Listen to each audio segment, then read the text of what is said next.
नमस्कार मैत्रिणींनो, मी दीपाली तुमचं दीप्स कॉर्नरमध्ये स्वागत करते।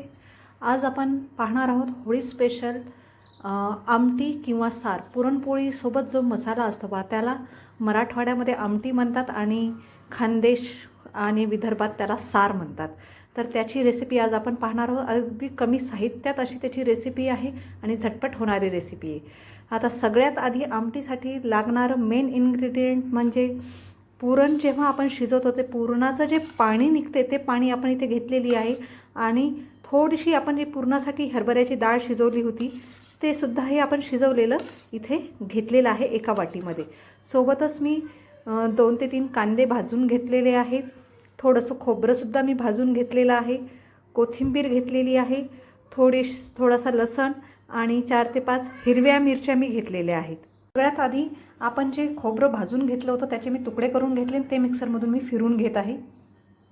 खोबरं आपण मिक्सरमधून बारीक करून घेतलेलं आहे। आता यातच घालत आहे मी आपण भाजून घेतलेला कांदा, 3 ते 4 हिरव्या मिरच्या, थोडीशी कोथिंबीर आणि थोडासा लसूण। हे सगळं वाटण आपल्याला मिक्सरमधून बारीक करून घ्यायचं आहे।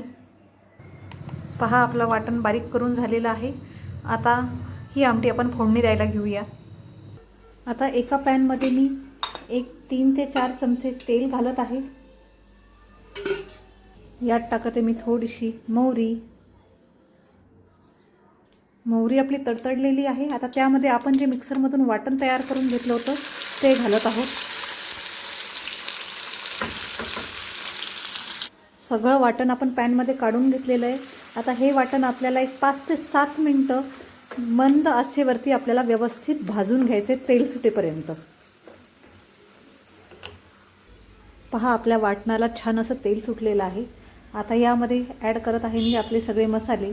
सगळ्यात आधी टाकत आहे मी अर्धा चमचा हळद, 1 चमचा लाल तिखट मी इथे कमी घालत आहे कारण आपण हिरव्या मिरच्यासुद्धा यामध्ये घातलेल्या आहेत, 1 ते 1.5 चमचा धनेपूड आणि 1 ते 1.5 चमचा गरम मसाला।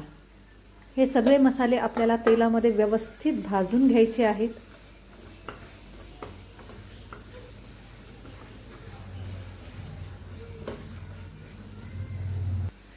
पहा, मसाला आपला एकदम ड्राय झालेला आहे आणि याला तेलसुद्धा सुटत आहे।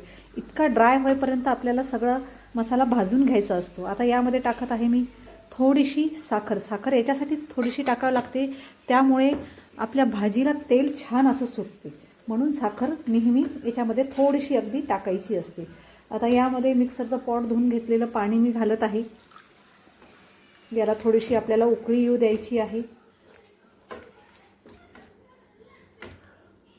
पहा, इथे बारीक असे बुडबुड्या इथे उठलेल्या आहेत, थोडीशी उकळी आलेली आहे। आता ह्या स्टेजला मी आपण जे पुरणाचं पाणी काढून ठेवलं होतं ते पुरणाचं पाणी आपण यामध्ये घालत आहोत।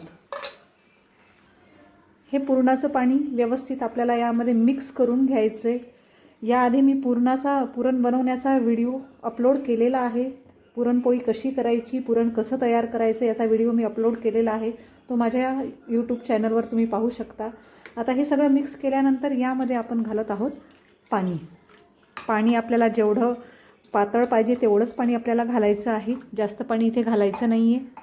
मी साधारणतः अर्धा ग्लास पाणी यामध्ये घातलेलं आहे। हे आता सगळं व्यवस्थित मिक्स करून घ्यायचं आहे आणि याला आपल्याला उकळी येऊ द्यायची आहे। आता यामध्ये घालत आहे मी चवीपुरतं मीठ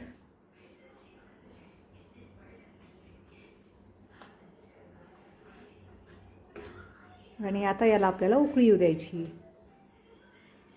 पहा, आपल्या आमटीला छान अशी उकळी आलेली आहे।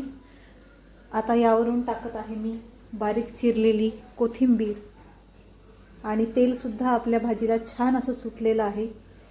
तर तयार आहे आपली पुरणपोळीसोबत खायची आमटी, किंवा तुम्ही याला सार म्हणू शकता किंवा याला रस्सीसुद्धा म्हणता। तुम्हाला ही माझी आमटी बनवण्याची किंवा सार किंवा रस्सी बनवण्याची रेसिपी आवडल्यास नक्की माझ्या चॅनलला लाईक, शेअर आणि सबस्क्राईब करा। थँक्यू।